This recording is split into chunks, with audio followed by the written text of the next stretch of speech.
A las 11:19. Saludamos a toda la gente que nos está viendo en vivo por YouTube. Gracias a través de Mundo UR Regiones. Si desean ver todas las entrevistas de Laura Salazar, colocan Mundo UR Regiones, Laura Salazar, y ahí les salen todas las entrevistas que hemos realizado.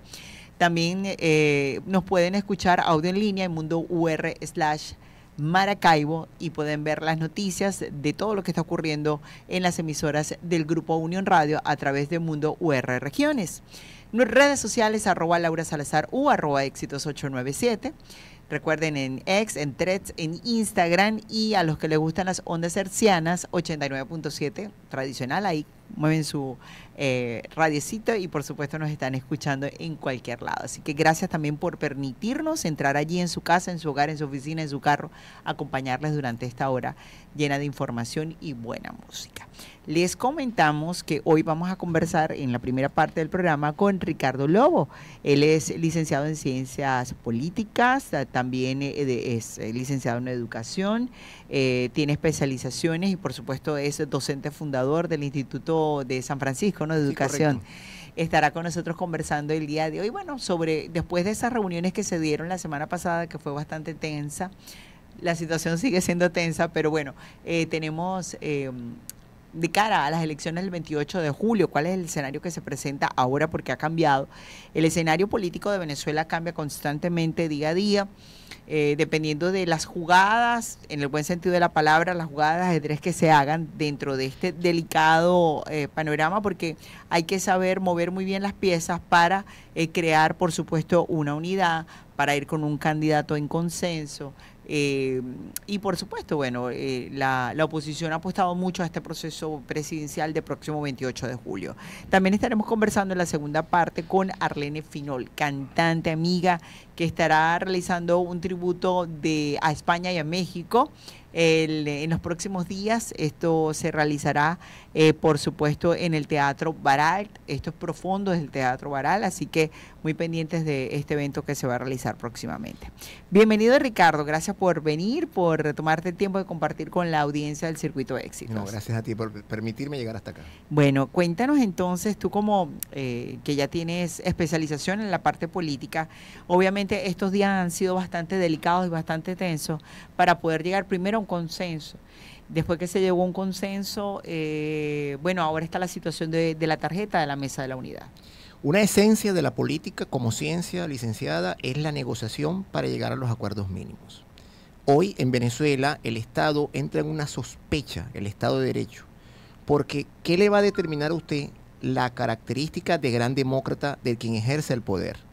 No tanto como lo ejerce, que eso es importante, porque va a haber un control institucional para que quien ejerce el poder nacional, regional o local pueda evitar la desviación de un carácter autoritario.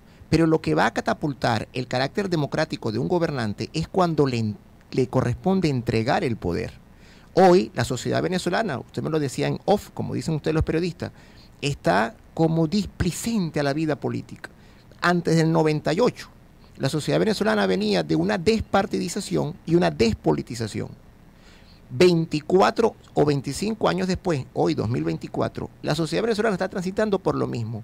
No creen en la política, no creen los políticos, pero solamente creen una cosa, que para solucionar el problema económico del país hay que haber un cambio político en el mismo país. Claro. Algo interesante cuando nombraste del año 98.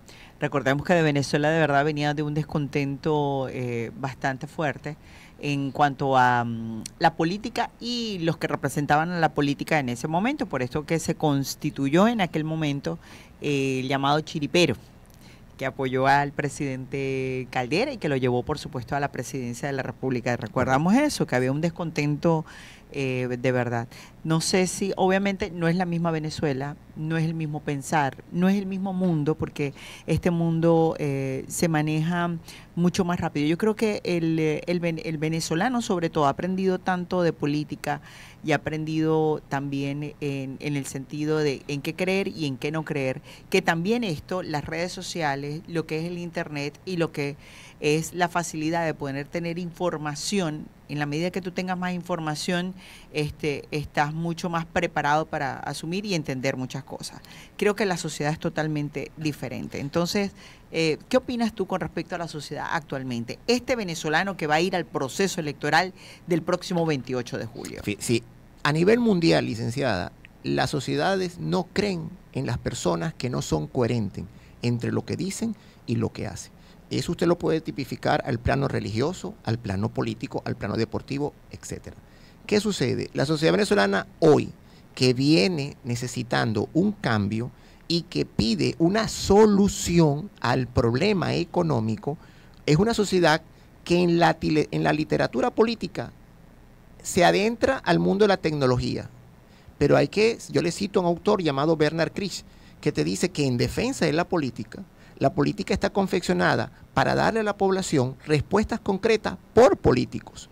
Es decir, la sociedad venezolana puede leer mucho de política, puede involucrarse en la academia, pero como tal no quiere saber nada del partidismo político. Quiere que le solucionen lo político porque entendió que lo político le tiene cerrado el juego económico. En función de eso, la sociedad hoy demanda de un liderazgo político, escuche bien esta redundancia, que sea político, que demuestre que tiene capacidades técnicas gerenciales en lo económico y en lo político, y que sea coherente en lo que quiere decir y en lo que está haciendo. Usted, la única manera de entender el liderazgo de María Machado Perisca es que va en esa circunstancia, que desde tiempo la sociedad viene evaluando lo que dice ella y que a través de un determinado tiempo lo ha mantenido. ¿Qué le permite hoy a la sociedad venezolana? Saber que no puede llegar un Mesías a solucionar lo que a cada quien le corresponde, pero que está dispuesta a ofrecerse como solución en la medida que tengamos nuevos actores. Porque al final, licenciada, del 98 al 2024, muchos actores del llamado bipartidismo se involucraron en la política de la llamada Quinta República y los resultados no fueron los mejores.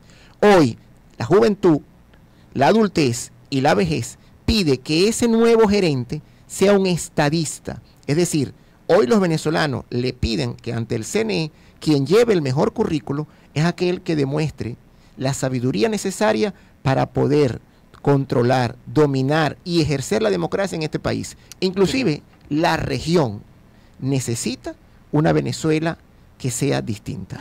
Quiere decir que ha cambiado un poco, tanto en Venezuela como en América Latina, no sé, diga usted, y creo que sí, porque la gente está votando diferente en otros países también de América Latina.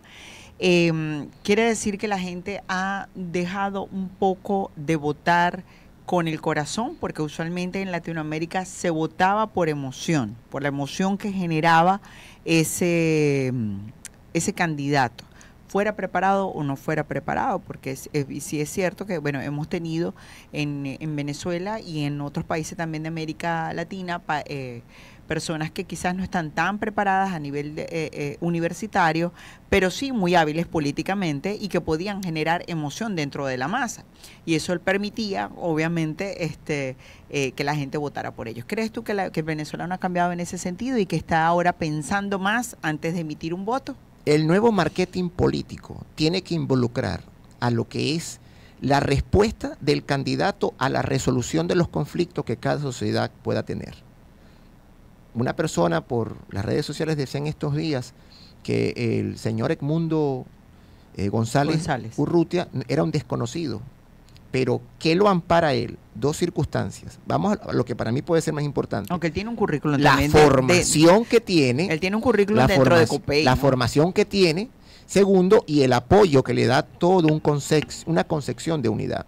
Entonces, más que ahora ya vernos como un marketing, yo le acabo de decir a usted que los venezolanos desean que los candidatos lleven ante el CNE, ante el órgano rector, los mejores currículos, porque la población quiere gente preparada. Ya la población no quiere improvisaciones. Claro, a eso me refería, que la gente antes votaba más con el corazón o lo que levantaba. Ahora estás analizando más. Mira, esta persona, bueno, si está preparada, esta persona es coherente con su carrera política y también, bueno, no ha estado metido en escándalos, es una persona limpia, como decir, la población en la parte moral. Miren, hay un autor mexicano, Carlos Fuentes, que dice que cuando uno le mete la mano a la población en el bolsillo, se resiente. México es gobernada hoy por un presidente de izquierda y todo indica que la próxima que lo sustituya va a ser de la corriente de él, pero hasta este momento los mexicanos no han sentido que le han metido la mano en el bolsillo. De una u otra manera, el Estado mexicano sigue funcionando a pesar de la concepción ideológica del presidente de turno. A lo que yo voy, la ideología no puede ser una obstrucción al desarrollo, tiene que ser una amplitud. Cuando el presidente Obama era candidato, su contrincante, el republicano, atacaba mucho la parte ideológica. El presidente Obama en ese momento le dijo, en su primer periodo para ser presidente, le dijo, la solución de los norteamericanos pasa por lo económico, y hacia allá va mi condición de presidente. Hoy, el mundo entero, hubo un pensador que dijo, primero existo y luego pienso, y alguien que le refutó y le dijo, no, vamos a existir y luego vamos a pensar. Para que un ser humano pueda existir, hace falta que tenga las condiciones mínimas. Los venezolanos, los sanfranciscanos, los maravinos, los en general, no pueden seguir teniendo, licenciada, los mismos problemas de hace 50 años atrás. Nosotros necesitamos reimaginarnos. ¿Qué viene después del 28? Hoy es necesario esta discusión para que nos demos cuenta que después del 28 de julio o cuando sean las elecciones, Venezuela tiene que reimaginarse cómo se abre totalmente a una apertura de la modernización. Y usted y yo recordaremos que en el llamado bipartidismo se criticaba mucho que cuando Acción Democrática gobernaba eran 4 años con un proyecto de país. Cuando venía COPEI cambiaba a otro proyecto de país. Hoy el país necesita un solo proyecto que lo lleve en un tiempo perentorio a esa palabra que nos gusta tanto, que se llama modernización. Claro, y por supuesto es muy importante porque estamos todos pendientes como que del 28 y qué pasa después del 28, sea cual sea el resultado que tengamos en esas elecciones importantes en el país. Pues primero nosotros como venezolanos tenemos que saber que tenemos que seguir luchando por Venezuela, tenemos que seguir apostando como los que nos hemos quedado aquí, bien o mal, como sean las situaciones o en las circunstancias, que aquí estamos y hemos seguido dando la cara por Venezuela. Así que creo que como venezolanos también tenemos que ponerle el pecho a esto y pensar, bueno, si pasa esto, ¿qué puedo hacer? Aunque mucha gente también está esperando ese resultado del país a ver qué hace con su condición en Venezuela, porque sabemos también que los índices de migración han aumentado. Y usted sabrá, licenciada, y todos sus radioescuchas, que el gran cambio del país, indistintamente del quien esté detentando el poder, transita por el cambio desde abajo, de la clase media, hasta llegar a lo alto. Es decir, ese es el problema que estamos pidiendo. Yo le decía al inicio de esta conversación, debemos dejar de pedir un Mesías que cambie nuestra realidad. O sea, en nuestra cotidianidad, ya nosotros debemos de empezar a ser los constructores de la nueva democracia, del nuevo país, del nuevo municipio. Algo simple y sencillo, no esperar que llegue otro a hacer lo básico. Que es lo que estoy planteando, pues en ese sentido que todos estamos esperando como que el 28 a ver qué hago, pero debemos quien debe vivir como venezolanos también ir sumando, ir apostando. ¿Qué te parece también, ya para ir finalizando, qué te parece esta inscripción de los jóvenes en el registro electoral permanente? Vimos una cantidad de personas también que están estimulando, que es lo importante también nosotros ya como generación adulta, pues estimular a esos jóvenes en que crean en la democracia, en que crean también en ese derecho que nos da la Constitución y que es la única forma que tenemos de expresarnos. Si aún algo podemos nosotros ufanarnos los venezolanos es del bono demográfico. Seguimos teniendo una población muy joven. Esta población hoy poco se expresa en lo verbal, lo hace más en lo actitudinal, en la calle. Usted vio grandes colas de jóvenes que se movilizaban para ir a inscribirse. Es decir, el joven quiere expresarse, el joven ya se está expresando. Al final, las sociedades crecen por el desarrollo que ese joven hace de en medio de ellos. Nunca hay que subestimar al ser humano, y a un joven menos. Y el joven hoy es expresión del cambio social que está requiriendo no un joven o un adulto que haga lo que él puede pensar, porque al final el joven está entendiendo que quien detente el poder debe saber interpretar lo que él desea como sociedad. Y allí está la gran ganancia del joven, de que no le va a dar nunca a nadie un cheque en blanco, pero sí quiere que su voz a través del voto sea escuchado. Ya para finalizar, hoy nos queda como una duda, ¿qué es más importante en la democracia? si la participación electoral o la participación en la cotidianidad. Yo creo que hoy deberíamos de sembrar las dos. Un joven activo en la calle, que haga valer sus derechos, que se comporte como ciudadano, que nos ayude a los que estamos un poquitico más adelantados en edad a ser mejores ciudadanos, pero también que al día de votar no sea displicente, sino que tenga un papel activo dentro del cambio de la sociedad venezolana. ¿Cuánto faltará en Venezuela para ver nuevas caras en la política? Porque creo que eso también tiene aburrido al pueblo venezolano. Queremos ver caras jóvenes, fresca, una opción diferente. Bueno, como ha pasado en otros países y que ha sido todo un revuelo, criticado, no, pero me encanta ver presidentes de 40 años, que no llegan a los 50 años, porque es otra generación y es otra visión. Licenciada, si somos coherentes, la socialización política en el joven, en el adulto, en usted y en mí, la hizo la familia, los partidos políticos, la sociedad, los medios de comunicación y la misma religión. Si nosotros tenemos unos factores que nos ayuden a ser cada día más democráticos, usted va a tener jóvenes que incursionan más en la vida política. Esto empieza por tener familias en donde el concepto de democracia se aplique más, en escuelas no partidistas, sino con un pensum educativo que enseña la participación del niño y de los jóvenes y el adolescente en la política, e inclusive medios de comunicación que también ayuden a esto. El joven de por sí es una contradicción si no se involucra en la vida política, porque al final política es una cosa y partidismo es otra. Necesitamos, eso sí, partidos políticos que se reinventen y que entiendan que no se busca el joven para decir como cara visible que somos la solución del futuro, sino que se busca el joven y se le va formando, no deformando, para que entiendan el rol que ellos cumplen. Si tenemos partidos políticos llenos de caudillos, usted seguirá viendo a los mismos de siempre en la toma del poder. Si vemos políticos estadistas, usted va a tener partidos políticos que van a tener jóvenes que van a ir en función del poder, respetando la institucionalidad, valorando el partido político, que para mí es esencial, el partido político en la sociedad, y siendo cada día mejores ciudadanos, que al final es lo que nos compete. Así es. Bueno, muchísimas gracias. Por cuestión de tiempo, saben que tenemos que ir a tema, tenemos que ir a comerciales, tenemos que conversar con nuestra querida amiga también sobre ese tributo a España y a México, a Arlene Finol. Así que bueno, muchísimas gracias al licenciado por estar con nosotros, Ricardo Lobo, politólogo, licenciado en Ciencias Políticas, de Educación, historiador, docente. Así que muchísimas gracias por venir acá y espero que sea la primera de muchas veces que podamos compartir también y discutir algunos temas también importantes para la sociedad venezolana. Gracias. 11:36 minutos.